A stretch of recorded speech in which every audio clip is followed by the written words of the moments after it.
Hello, I'm Bob Listenbee, Administrator of the Office of Juvenile Justice and Delinquency Prevention. April is National Child Abuse Prevention Month.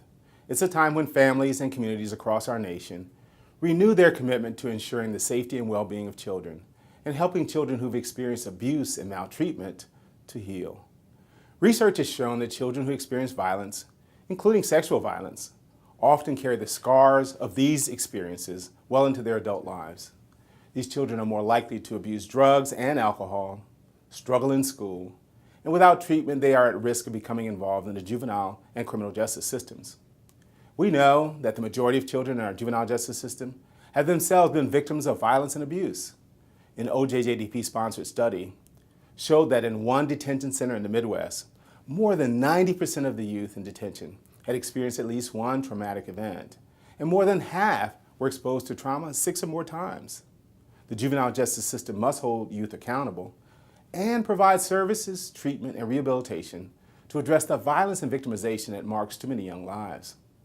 All children should be screened for exposure to violence on their first contact with the juvenile justice system. And juvenile justice systems should provide trauma-informed services and treatment for all children who need it.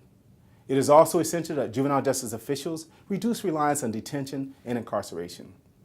These measures should be reserved for only those youth who pose a public safety risk or who need the type of intensive, rehabilitative treatment that cannot be provided at home or in their community.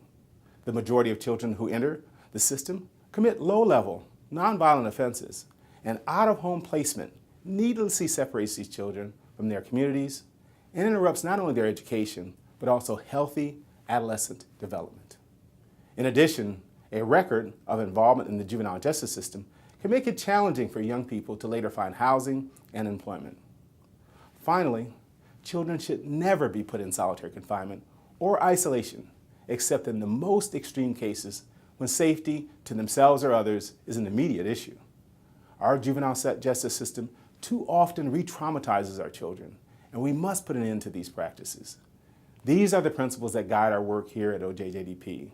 We envision a nation where our children are healthy, educated, and free from violence. If they come into contact with the juvenile justice system, that contact should be rare, fair, and beneficial to them.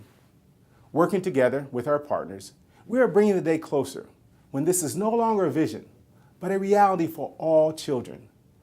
For more information about OJJDP programs, visit our website at ojjdp.gov and access the current issue of our e-newsletter, News at a Glance. Thank you for listening.